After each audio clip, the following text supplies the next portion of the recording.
It was 11:47 p.m., and I was pacing the fluorescent-lit hallway of the children's emergency room. The smell of disinfectant mixed with fear hung in the air, and the only sounds were distant beeping monitors and a toddler crying somewhere down the hall. My name is Sarah. I'm 29, and my 8-month-old daughter Emma was burning up with a 104.2-degree fever that had spiked in just 2 hours. I was terrified. Her tiny body was so hot it scared me to touch her skin. She wasn't crying anymore. She was just limp, glassy-eyed, staring at nothing.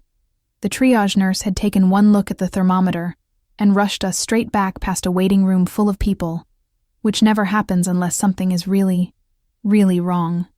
My hands were shaking as I held her against my chest, feeling the heat radiating through her little pink pajamas, the ones with the elephants that my mother-in-law Patricia had bought her for her 6-month photos. The same photos that had gotten 200 likes on the family Instagram page. I needed my family. I needed someone to tell me everything would be okay. I needed someone to drive over and sit with me in this sterile, terrifying place where every beep could mean something was wrong. So I did what I always did in a crisis. I reached for my phone with trembling fingers and opened our family group chat. The Morrison crew. All 23 members of my extended family who prided themselves on being close-knit, supportive, always there for each other through thick and thin. We were the family other people envied. The family that posted group photos every Sunday after church. The family that had matching Christmas pajamas and coordinated vacation outfits. The family that always showed up. My hands were shaking so hard I could barely type. We're in the ER with Emma. 104.2 fever that spiked fast. Doctors are running tests now. She's so sick. Please just pray for us. I'm scared. I hit send and stared at my screen, watching for those little dots that would tell me someone was typing. Someone was responding. Someone cared. Surely someone would respond immediately. Surely someone would offer to drive over. Surely someone would ask which hospital. Surely someone would drop everything and come sit with us. The response came within 4 minutes, but it wasn't what I expected. It wasn't what I needed. It was from my sister-in-law Jessica, the family's social media queen and self-appointed documentation specialist. But it wasn't a text of concern. It wasn't an offer to help. It was a screenshot of an Instagram story she just posted. A picture of her and my brother Mark at some trendy rooftop bar downtown. Craft cocktails raised high, huge smiles, perfectly applied makeup gleaming under the ambient lighting. The caption read, "Date night finally. Sometimes you just need to put yourself first. Cheers to self-care and prioritizing our marriage. Self-care, couple goals, date night, marriage first." Have you ever had your worst moment completely ignored by the people who claim to love you most? Have you ever realized that the people who post about family values don't actually live them? Let me know your story in the comments. That screenshot wasn't just thoughtless. It wasn't just bad timing. It was a message. It was the symptom of something I'd been too afraid to see, too desperate to ignore. See? In my family, we weren't just relatives connected by blood and shared holidays. We were performers in this elaborate, carefully orchestrated show called The Perfect Morrison Family, a production directed by my mother-in-law Patricia, who had turned family life into a brand. We were the family everyone envied on social media, always together for holidays, always posting coordinated group photos, always talking about how blessed we were to have each other, how grateful we were for our tight-knit bond, how family always comes first in the Morrison clan. But there were rules to this performance. Unspoken but absolute rules that governed every interaction, every conversation, every crisis. Rule number 1, don't be inconvenient. Don't have problems that can't be solved with a casserole, a group hug, and a heartwarming Instagram post about overcoming challenges together. Rule number 2, don't interrupt the fun. If someone's having a good time, sharing good news, or creating content for social media, your crisis can wait. Your emergency is not more important than their happiness. Rule number 3, if you must have a problem, make it inspirational. Make it something we can all rally around and feel good about helping with. Make it something that ends with a beautiful story about family strength and love conquering all. A baby with a mysterious high fever in the middle of the night? That wasn't inspirational. That was messy. That was scary. That was inconvenient. That was real life, and real life didn't fit the Morrison family brand. My husband David was still parking the car. The ER parking lot was a maze and he'd been circling for 15 minutes. So I sat alone in that hard plastic chair, holding Emma's burning little body, watching my phone screen with growing desperation, waiting, praying. Surely someone else would respond. Surely someone would ask if we needed anything. The doctors had already taken blood, started an IV in her tiny arm that took 3 tries and made her scream. And now we were waiting for results. Waiting to know if this was just a virus or something worse.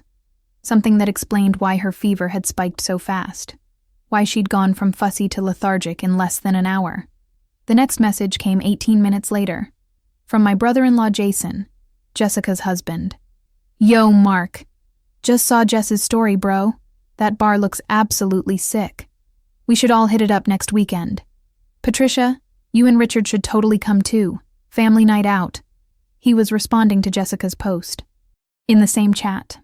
The same chat where I'd begged for prayers for my daughter who was hooked up to monitors 20 miles away. Then came the flood of responses. Like a dam had burst. All about Jessica's date night. All about the trendy bar. All about weekend plans and family outings and everything except my daughter who was burning up with fever in the emergency room. OMG, Jess, you look absolutely stunning. That dress. What's the name of that rooftop place? Looks amazing. We totally need a Morrison family night out soon. Patricia, we should plan something special. Maybe for your birthday? The drinks look incredible. Was it expensive? Mark, you clean up nice. Love seeing you two prioritize your relationship. I scrolled through message after message, watching the chat explode with excitement and engagement. 23 family members online, all chatting away enthusiastically, hearts and fire emojis flying, everyone suddenly very active and responsive, and not one single person acknowledging that Emma and I existed, not one person asking which hospital we were at, not one person offering to drive over. Not one person even acknowledging they'd seen my message. I put my phone face down on the small table next to my chair and focused on the doctors, the blood tests, the chest x-rays, the worry lines creasing the young pediatrician's forehead as she explained that high fevers in babies this young could be serious, could indicate bacterial infections, could require immediate treatment. The real world. The world where my daughter needed me and machines were monitoring her vital signs, and nothing else mattered except keeping her safe. It took 6 hours, but Emma's fever finally broke around dawn. The sun was rising through the hospital windows, painting everything golden, and suddenly she was cool to the touch, her eyes bright and alert again, reaching for my face with her tiny fingers. Viral infection, the doctor finally announced with visible relief. Scary, but not dangerous. Her immune system had just been working overtime. She'd be fine. She could go home. I was exhausted, relieved, and completely, utterly alone. David and I got home at 6:30 a.m. Emma was sleeping peacefully in her car seat, finally cool and breathing normally. David carried her inside while I sat in the driveway for a moment, just trying to process what had happened. Not just with Emma's health scare, but with my family's reaction. I should have felt nothing but gratitude. My daughter was okay. We were home. The crisis was over. Instead, I felt hollow, empty, like something fundamental had shifted and I couldn't pretend otherwise. I checked the group chat one more time before going inside. 67 new messages, all about brunch plans for Sunday, all about Jessica's outfit details, all about Patricia's new recipe she wanted to try for the family gathering, all about Mark's promotion at work that Jessica had mentioned in her story. Not one person had asked how Emma was. Not one person had followed up. Not one person seemed to remember that we'd spent the night in the emergency room. I set my phone aside and tried to sleep, but something had cracked open inside me. Something I couldn't ignore anymore. Sunday brunch happened without us. I told David I wasn't ready to face them yet, that I needed time to think, to process, to figure out what I'd learned about these people I'd called family for 8 years. The truth was, I was afraid of what I might say, afraid of what might come out of my mouth if I had to sit at that perfectly set table and pretend everything was normal. Monday morning, my phone rang at exactly 9 a.m. Patricia's name flashed on the screen. Right on schedule. She always called Monday mornings to plan the week's family activities. Sarah, honey, she said in that sweet, concerned voice that always made me feel guilty for having negative thoughts. We missed you and David at brunch yesterday. The table felt empty without you two and little Emma. I paused, holding my breath. This was my chance. My chance to test whether Friday night was just bad timing, just a misunderstanding, or something much deeper. Jessica mentioned you were at the hospital Friday night, she continued. What happened, dear? The casual tone, the afterthought delivery, like she was checking an item off a list. Emma had a really high fever, I said carefully, testing the waters. It spiked to over 104. We spent 6 hours in the emergency room. It was the most terrifying night of my life. Oh my goodness! Patricia gasped dramatically. Why didn't you call me directly? I would have come right over. You know I would drop everything for that baby. The lie hit me like a physical blow. The performance was so smooth, so practiced, that I almost believed it myself. I did tell you, Patricia. I posted in the family group chat asking for prayers. I told everyone we were in the ER. Silence. Long, telling silence. Well, she said finally, her voice shifting slightly, taking on that edge I knew so well. You know how crazy those group chats get. Messages get buried under all the activity. If it was a real emergency, you should have called me directly. That's what phones are for, honey. A real emergency. My 8-month-old daughter burning up with fever, hooked up to monitors, getting blood drawn and x-rays, wasn't a real emergency. I see, I said quietly. Anyway, Patricia continued, her voice brightening again like a switch had been flipped. We're planning a big family barbecue next weekend for Mark's promotion. Can you and David make it? I'm making my famous potato salad and Richard is firing up the grill. It'll be such a celebration. After I hung up, I did something I'd never done before.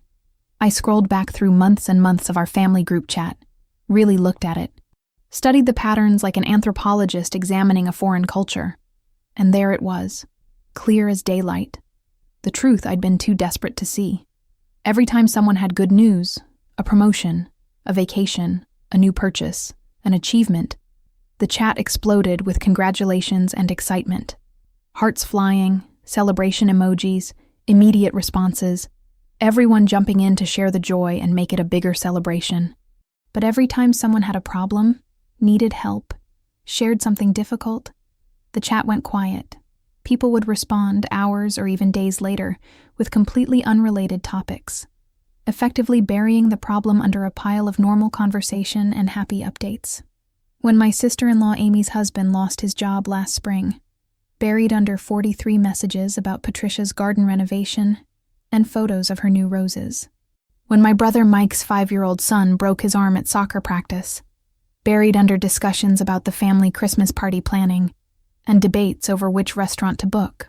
When my cousin Lisa posted that her marriage was falling apart and she needed support, buried under recipe exchanges and weekend plans and photos of everyone else's perfect family moments. The pattern was so consistent it couldn't be accidental. It was systematic. It was intentional. We weren't a close-knit family. We were a performance troupe. And problems, real problems, messy human problems, weren't part of the script. That's when I decided to test something, to run an experiment. I created a fake crisis, something small but urgent sounding enough to warrant immediate response if people actually cared. I posted in the group chat. David just got called into an emergency meeting at work. They're talking about major layoffs in his department. I'm panicking. Can someone please watch Emma for a couple hours so I can drive to his office and be there to support him? I don't want him to face this alone. I watched my phone. And watched. And watched. 2 hours and 17 minutes later, the first response came. From Jessica. OMG, guys. Look at this absolutely adorable dress I just bought for Emma at that boutique downtown. The one with the little flowers. Can't wait to see our princess in it at the barbecue. 29 responses followed in the next hour. All about the dress. All about shopping. All about how cute Emma would look. All about weekend outfit planning. All about everything except my supposed crisis. Not one person offered to babysit. Not one person asked which office David worked at. Not one person suggested ways to help or support us. Then I posted something else an hour later. Update everyone. False alarm about David's job. Turned out to be amazing news. He actually got a promotion and a raise. We're going out for a celebration dinner tonight. Within 3 minutes, my phone was buzzing nonstop. Congratulations poured in like a waterfall. Hearts and celebration emojis everywhere. Patricia calling immediately to plan a family celebration dinner. Jessica posting heart eyes emojis and asking for details. Everyone suddenly very engaged and responsive. The difference was stunning and disgusting. Good news got instant attention, immediate love, overwhelming support. Bad news got silence, deflection, and burial under other topics. I realized I wasn't dealing with family. I was dealing with emotional vampires. People who fed off good feelings and joy and celebration, but couldn't stomach the weight of real human problems. People who wanted the highlight reel, but refused to acknowledge that real life happened between the Instagram posts. The confrontation came at that barbecue Patricia had planned for Mark's promotion. I almost didn't go. I spent 3 days going back and forth, making excuses to David about why we should skip it. But I needed to see their faces. I needed to understand how people could be so cruel without even realizing it. I needed to know if this was conscious cruelty or just emotional immaturity. The whole family was there when we arrived. All 23 of them, laughing and eating and taking pictures for social media. The perfect Morrison family performance in full swing. Everyone playing their roles flawlessly. The backyard was decorated with balloons and a "Congratulations, Mark" banner. Patricia had set up a whole photo station with props. Richard was manning the grill in his world's best dad apron. Everyone was dressed in coordinated colors, whites and blues, like we were modeling for a family lifestyle brand. Patricia made a big show of fussing over Emma the moment we walked in, immediately taking her from my arms and posing for pictures with her. Everyone cooing over how healthy and happy Emma looked, how much she'd grown, what a beautiful baby she was. "Thank God she's perfectly fine," Patricia announced loudly, holding Emma up for a group photo. We were all so worried sick when we heard she'd been in the hospital. Family is everything, and when one of us hurts, we all hurt. That's when something inside me snapped. "Were you?" I said quietly. The conversation around me paused. Not stopped, just paused. "Were you worried, Patricia?" She looked confused, still holding Emma, still smiling for the cameras. "Of course, honey. We're family. We always worry about each other. That's what the Morrison family is all about." I pulled out my phone and opened our group chat. I scrolled back to that Friday night. The night that had changed everything. "Can you show me where?" I asked, my voice still calm but carrying an edge that made everyone within earshot stop talking and turn toward us. "Show you what, dear? Show me where you were worried. Show me where anyone was worried." I turned my phone screen toward the group gathered around the picnic table. The perfect family tableau, frozen in confusion. "Here's my message from Friday night," I said, my voice getting stronger. "We're in the ER with Emma. 104.2 fever that spiked fast. She's so sick. Please just pray for us. I'm scared." Can anyone tell me what the next message was? Silence. Uncomfortable shifting. David moved closer to me, sensing where this was going and ready to support whatever came next. "The next message," I continued, my voice carrying clearly across the suddenly quiet backyard, was Jessica posting screenshots of her date night Instagram story. Then 67 messages about bars and weekend plans and Mark's promotion and everything except my daughter fighting a fever in the emergency room. Jessica's face went pale. Her cocktail glass trembled in her hand. "Sarah, I didn't see your message. I swear I didn't see it." "You didn't see?" I interrupted, my voice getting louder. "You posted in the same chat, Jessica. You all posted in the same chat. For hours. About everything except Emma." I looked around at these people. These people I'd called family for 8 years. These people I'd trusted, loved, prioritized, rearranged my life to accommodate. "You want to know what I realized that night?" I said, my voice carrying across the now silent backyard. "I realized that I don't have a family. I have an audience. People who love me when I'm posting cute baby photos and disappear when I'm scared and alone in a hospital." "Sarah, that's not fair," my brother Mark said, finally finding his voice, stepping forward with his hands raised like he was approaching a wild animal. "We can't be expected to drop everything every single time someone has a problem. We all have our own lives. Drop everything? I laughed, but there was no humor in it. The sound was sharp, bitter. I wasn't asking you to drop everything, Mark. I wasn't asking you to drive across town or cancel your date night or spend your money or sacrifice anything at all. I looked directly at him, then at Jessica, then at each face around that perfectly decorated table. I was asking you to acknowledge that your niece existed. I was asking for a single response, a single prayer, a single, "How is she?" A single, "We're thinking of you." But you were all too busy responding to cocktail photos and planning weekend activities to spare one moment of attention for a sick baby. The silence was deafening. Even the kids had stopped playing and were staring. You know what the saddest part is? I continued, my voice steady and final. I probably would have done the same thing 6 months ago. I was so trained by this family to prioritize image over substance that I might have ignored someone else's crisis too. I looked directly at Patricia, the architect of this whole performance.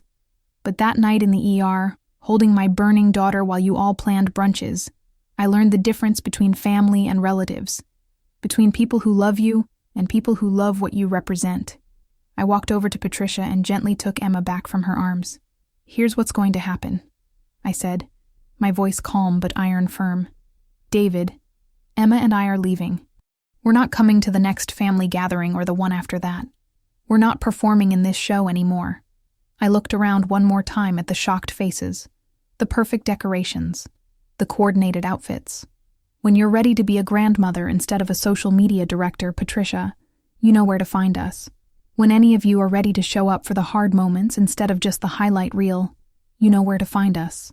I adjusted Emma in my arms and walked toward the gate. But I'm not holding my breath. David followed without a word, leaving 23 people standing in stunned silence around a perfectly set table. The aftermath wasn't dramatic. No angry phone calls or emotional confrontations. It was just quiet. For 2 weeks, my phone stayed completely silent. No one called. No one texted. No one checked in. The Morrison family group chat continued its cheerful chatter without us, as if we'd never existed at all. Then, gradually, a few people reached out. Real conversations this time. Real apologies. My cousin Lisa called crying, admitting she'd been too afraid to share her marriage problems because the family had taught her that problems were shameful, that they made you weak, that they brought everyone down. My brother Mike came over with coffee and sat in my kitchen for 4 hours, talking about how suffocated he'd felt trying to keep up the perfect family image, how exhausted he was from pretending everything was always fine. My sister-in-law Amy confessed that when her husband lost his job, she'd felt completely abandoned by the family and had started going to therapy to deal with the isolation. But most of them just disappeared. And I realized that's exactly what I needed them to do. The family I built to replace them is smaller, but infinitely stronger. My neighbor Janet, who brought soup when Emma was sick and didn't post about it on social media. My college friend Maria, who texts me during the hard times, not just to share good news. The mom from Emma's daycare who calls to check in when I look stressed at pickup. My sister Rebecca, who lives 3 states away but drove through the night when Emma had another fever spike because she said family shows up, period. These people don't share my blood, but they share my life, the real parts, the messy, imperfect, sometimes terrifying parts that don't make good Instagram content. 4 months later, Emma got another fever. Not as high this time, but enough to worry me, enough to bring back those ER memories. I posted in my new support group chat, just 7 women who'd become my chosen family. Within minutes, my phone was buzzing, not with screenshots or weekend plans, but with real support.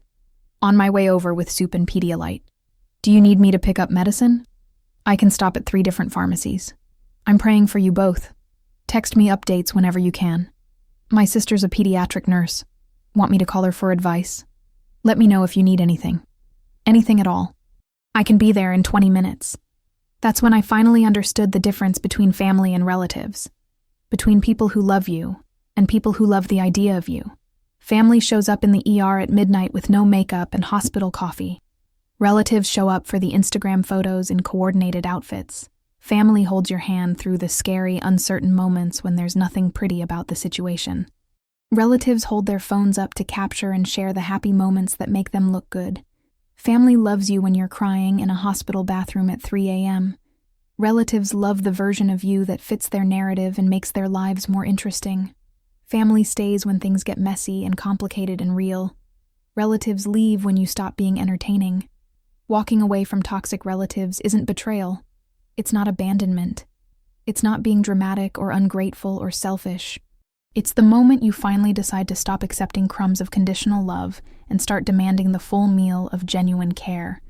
It's the moment you choose to invest your emotional energy in people who see you as a human being, not a supporting character in their life story. Your real family isn't determined by blood, or shared last names, or holiday obligations, or group chat memberships. Your real family is determined by who answers the phone at midnight, who sits with you in waiting rooms, who brings you soup without expecting anything in return, who shows up when the lighting is harsh, and the moment isn't shareable, and you need someone to simply say, "I'm here, and I'm not going anywhere." Have you ever had to choose between keeping the peace and keeping your sanity with toxic family members? Have you ever realized that the people who talk the most about family values actually live them the least? Who showed up for you when the cameras weren't rolling and it really mattered? Share your stories in the comments below, because sometimes we need to hear that we're not alone in redefining what family really means, and that it's okay to choose love over loyalty, authenticity over approval, and peace over performance.